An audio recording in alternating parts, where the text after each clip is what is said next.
तो दोस्तों, हमारे चैनल रंग बिरंगी दुनिया में मैं आप लोग का बहुत बहुत स्वागत करती हूँ। आज मैं फिर एक इंफॉर्मेटिव वीडियो लेकर आई हूँ छठ पूजा से संबंधित। छठ पूजा क्यों मनाते हैं, इसकी विधि क्या है, सबसे पहले ये त्योहार कहाँ मनाया गया और इसका महत्व क्या है, सब कुछ जानने के लिए हमारी वीडियो में अंत तक बने रहिएगा।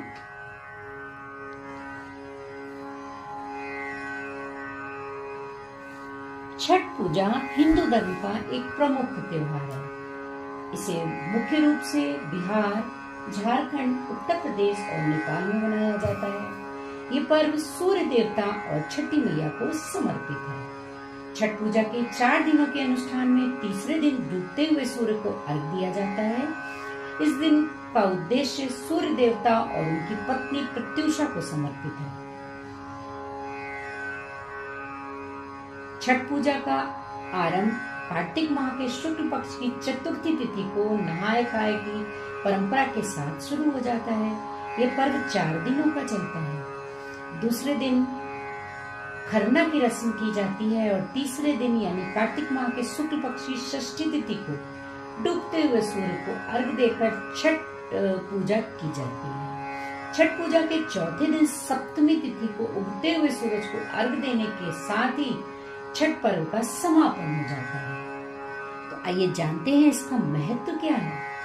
सूर्य देवता को जीवन का आधार और शक्ति का प्रतीक माना गया है। उनकी उपासना से न केवल शरीर में ऊर्जा का संचालन होता है, बल्कि मानसिक और आध्यात्मिक स्वास्थ्य भी मजबूत होता है। वे नवग्रहों में एकमात्र प्रत्यक्ष देवता हैं जिन्हें अपने भक्त प्रत्यक्ष देख सकते हैं और उनकी ऊर्जा को महसूस कर सकते हैं। सूर्य देवता की उपासना का उद्देश्य जीवन में सकारात्मक ऊर्जा, स्वास्थ्य, धन और समृद्धि का आशीर्वाद करना होता है। लखनऊ के उत्तर प्रदेश में यह त्योहार बहुत धूमधाम से मनाया जाता है। ये सिर्फ छठ पर्व ही नहीं है, बल्कि महापर्व है जो पूरे 4 दिन तक चलता है।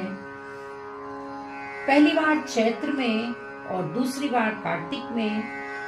चैत्र शुक्ल पक्ष की षष्ठी पर मनाए जाने वाले छठ पर्व को चैती छठ और कार्तिक पक्ष में मनाए जाने वाले को कार्तिकी छठ कहा जाता है। पारिवारिक सुख समृद्धि और मनोवांछित फल प्राप्ति के लिए ये पर्व मनाया जाता है। इसका एक अलग ऐतिहासिक महत्व भी है। माता सीता ने भी की थी सूर्य देव की पूजा। छठ पूजा की परंपरा कैसे शुरू हुई, इस संदर्भ में कई कथाएं प्रचलित हैं। एक मान्यता के अनुसार जब राम सीता 14 साल के वनवास के बाद अयोध्या लौटे थे, तब रावण वध के पाप से मुक्ति के लिए उन्होंने ऋषि मुनियों के आदेश पर राजसूय यज्ञ करवाया था। पूजा के लिए उन्होंने मुग्दल ऋषि को आमंत्रित किया था। मुग्दल ऋषि ने मां सीता पर गंगा जल छिड़क कर पवित्र किया और कार्तिक मास के शुक्ल पक्ष की षष्ठी तिथि को सूर्य देव की उपासना करने का आदेश दिया। इससे सीता जी ने मुग्दल ऋषि के आश्रम में रहकर 6 दिनों तक सूर्य देव की उपासना की थी। सप्तमी को सूर्योदय के समय फिर से अनुष्ठान कर सूर्य देव से आशीर्वाद प्राप्त किया था। महाभारत काल में भी हुई थी छठ पर्व की शुरुआत। हिंदू मान्यता के मुताबिक यह कथा प्रचलित है कि इस पर्व को सबसे पहले सूर्य पुत्र कर्ण ने सूर्य की पूजा करके शुरू किया था। कहा जाता है कि कर्ण भगवान सूर्य के परम भक्त थे और वे रोज घंटों तक पानी में खड़े होकर उन्हें अर्घ देते थे। सूर्य की कृपा से ही वे महान योद्धा बने। आज भी छठ में अर्घ्य दान की भी परंपरा है। द्रौपदी ने भी रखा था ये व्रत। एक किंवदंती के अनुसार जब पांडव सारा राजपाट जुए में हार गए थे, तब द्रौपदी ने छठ व्रत रखा था। इस पर्व से उनकी मनोकामना पूरी हुई थी और पांडवों को सब कुछ वापस मिल गया था।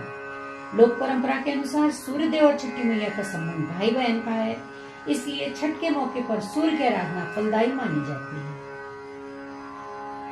आइए जानते हैं इसका पौराणिक महत्व क्या है।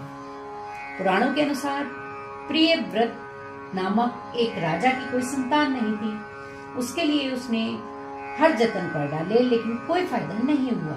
उस राजा की संतान प्राप्ति के लिए महर्षि कश्यप ने उन्हें पुत्रेष्टि यज्ञ करने का परामर्श दिया। यज्ञ के बाद महारानी ने एक पुत्र को जन्म दिया, लेकिन वह मरा पैदा हुआ। राजा के मृत बच्चे की सूचना से पूरे नगर में शोक छा गया। कहा जाता है कि जब राजा मृत बच्चे को दफनाने की तैयारी कर रहे थे, तभी आसमान से एक ज्योतिर्मय विमान धरती पर उतरा। उसमें बैठी देवी ने कहा, मैं षष्ठी देवी और विश्व के समस्त बालकों की रक्षिका हूँ। इतना कहकर देवी ने शिशु के मृत शरीर को स्पर्श किया, जिससे वह जीवित हो गया। इसके बाद से ही राजा ने अपने राज्य में यह त्योहार मनाने की घोषणा कर दी थी। छठ पूजा का त्योहार शुक्ल पक्ष की चतुर्थी को मनाया जाता है। चतुर्थी से शुरू हो जाता है। इस दिन नहाय खाए किया जाता है। इसके बाद छठी माँ और सूर्य देव की पूजा की जाती है। छठ पूजा के तीसरे दिन डूबते हुए सूरज को अर्घ दिया जाता है। भगवान सूर्य की आराधना करके वर्ष वर्ष सुखी और स्वस्थ निरोगी रहने की कामना के लिए ये व्रत किया जाता है। आइए जानते हैं डूबते हुए सूर्य को अर्घ देने का क्या कारण है। छठ पूजा के तीसरे दिन डूबते हुए सूर्य को अर्घ देने की परंपरा है। डूबते सूर्य को अर्घ देने का विशेष महत्व यह है कि यह समय प्रतीकात्मक रूप से जीवन के संघर्षों कठिनाइयों को समाप्त करने और नव जीवन का आरंभ करने का संकेत देता है। डूबते सूर्य की पूजा करके व्यक्ति जीवन में आने वाले अंधकार को दूर करने और नई ऊर्जा के साथ अगली सुबह का स्वागत करने की शक्ति प्रदान करता है। देवी प्रत्युषा का क्या संबंध है? डूबते हुए सूर्य को अर्घ देने के दौरान सूर्य देव की पत्नी प्रत्युषा की भी पूजा की जाती है। प्रत्युषा का संबंध सायकाल से है और उन्हें शाम के समय की देवी माना जाता है। प्रत्युषा का नाम प्रत्युष से बना है, जिसका अर्थ है संध्या या सूर्यास्त का समय। पौराणिक मान्यताओं के अनुसार प्रत्युषा सूर्य देव की दूसरी पत्नी मानी जाती है। कहा जाता है कि सूर्य देव के डूबते हुए स्वरूप के माध्यम से उनकी पत्नी प्रत्युषा की पूजा की जाती है, ताकि शाम का समय भी सुख समृद्धि और शांति प्रदान करे। मान्यता है कि जब सूर्य देव अपनी पत्नी संज्ञा से अलग हुए, तो संज्ञा के रूप का विस्तार प्रत्युषा और छाया के रूप में हुआ। प्रत्युषा और छाया दोनों की संज्ञा के विभिन्न रूप माने गए। सूर्य के अस्त होते समय प्रत्युषा का प्रभाव पड़ता है, इसलिए डूबते हुए सूर्य को अर्घ देते समय प्रत्युषा की पूजा की जाती है। यह पूजा समस्त जीव जंतुओं को ऊर्जा प्रदान करने के लिए सूर्य देव के प्रति कृतज्ञता की अभिव्यक्ति दर्शाता है। छठ पूजा से संबंधित कुछ और भी पौराणिक कहानियां हैं। जैसे रामायण के मुताबिक रावण का वध करने के बाद जब भगवान राम अयोध्या लौटे थे, तब सीता जी ने कार्तिक महीने के शुक्ल पक्ष की षष्ठी को यह पूजा की थी। इस व्रत को रखकर उन्होंने कुल की शांति और सुख के लिए सूर्य देव और षष्ठी देवी की पूजा की थी। द्वापर युग में द्रौपदी ने यह पूजा की थी। और एक कहानी के मुताबिक राजा प्रियव्रत की कोई संतान नहीं थी, इसलिए उन्होंने उनकी पत्नी मालिनी ने इस व्रत को किया था, जिससे उन्हें संतान की प्राप्ति हुई थी और सारी व्यथा दूर हुई थी। एक कहानी के मुताबिक देवताओं और असुरों के बीच जब युद्ध हुआ था, इस युद्ध में देवताओं को हार का सामना करना पड़ा था। तब देव माता अदिति ने देवार्क सूर्य मंदिर में छठी मैया की कठिन तपस्या की थी। इस तपस्या से प्रसन्न होकर छठी मैया ने अदिति को तेजस्वी पुत्र प्राप्ति का वरदान दिया था। इस व्रत की तैयारियां बहुत समय पहले से शुरू हो जाती हैं। पौराणिक मान्यता के अनुसार इस व्रत को यदि विधि विधान के साथ संपन्न किया जाता है, तो संतान को सुख की प्राप्ति होती है और संतान की आयु लंबी होती है। तो आइए जानते हैं कब यह त्योहार मनाया जाएगा। हर साल कार्तिक माह के शुक्ल पक्ष की चतुर्थी तिथि से सप्तमी तिथि तक छठ पूजा की जाती है। इस दौरान सूर्य देव और छठी मैया की पूजा की जाती है। छठ पर्व खासतौर से बिहार, झारखंड में मनाई जाती है। उत्तर प्रदेश में भी इसको बड़े धूमधाम से मनाते हैं। चैत्र शुक्ल पक्ष की यह व्रत कल यानी कि 5 नवंबर 2024 से नहाय खाए के साथ कार्तिक छठ पूजा की शुरुआत हो जाएगी। 6 नवंबर को खरना है और 7 नवंबर को छठ पूजा का संध्या का अर्घ दिया जाएगा।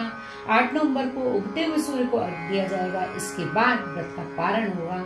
सूर्य और छठी मैया की उपासना के इस महापर्व को लेकर कई पौराणिक कथाएं हैं जो कि मैंने आपको पहले ही शॉर्ट में बताई हैं।